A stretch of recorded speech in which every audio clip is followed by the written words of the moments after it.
എല്ലാവർക്കും news first മലയാളത്തിന്റെ ഏറ്റവും പുതിയ ക്രിക്കറ്റ് വിശകലന വീഡിയോയിലേക്ക് ഹൃദയം നിറഞ്ഞ സ്വാഗതം.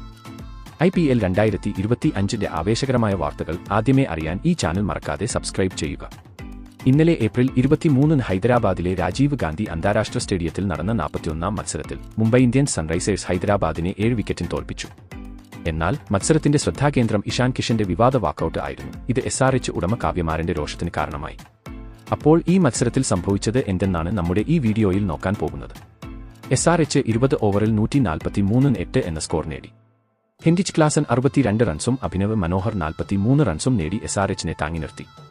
എന്നാൽ ട്രാവിസ് ഹെഡ്, അഭിഷേക് ശർമ്മ, ഇഷാൻ കിഷൻ, നിതീഷ് കുമാർ റെഡ്ഡി എന്നിവർ നേരത്തെ വീണതോടെ SRH 35-5 എന്ന നിലയിലായി.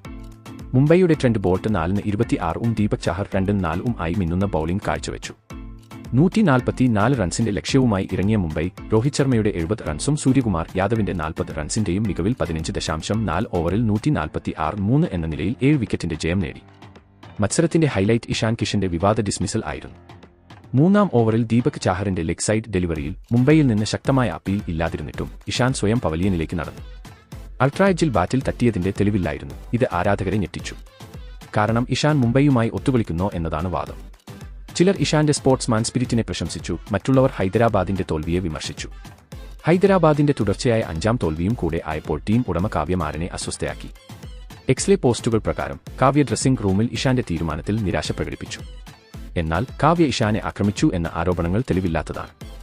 മത്സരശേഷം മുംബൈയുടെ Trent Boult player of the match പുരസ്കാരം ലഭിച്ച ശേഷം പറഞ്ഞത് ഇങ്ങനെയായിരുന്നു: SRHന്റെ ശക്തമായ ബാറ്റിംഗിനെ നിയന്ത്രിക്കാൻ കഴിഞ്ഞത് സന്തോഷകരമാണ്. ദീപക് ചാഹറിന്റെ മികവും ടീമിന്റെ ഫീൽഡിംഗും നിർണായകമായി. SRH ക്യാപ്റ്റൻ പാറ്റ് കമ്മിൻസ് ഞങ്ങൾക്ക് ഒരു വെല്ലുവിളിയായിരുന്നു. മത്സരത്തിൽ രോഹിത്തിന്റെയും സൂര്യയുടെയും പ്രകടനം എടുത്തുപറയേണ്ടത് തന്നെയാണ്, ബോൾട്ട് വ്യക്തമാക്കി. ഇഷാൻ കിഷന്റെ ഈ തീരുമാനം ശരിയായിരുന്നു. അതുപോലെ കാവ്യമാരന്റെ നിരാശ ഔചിത്യമുള്ളതായിരുന്നു. താഴെ കമന്റിൽ നിങ്ങളുടെ അഭിപ്രായങ്ങൾ പങ്കുവെക്കൂ.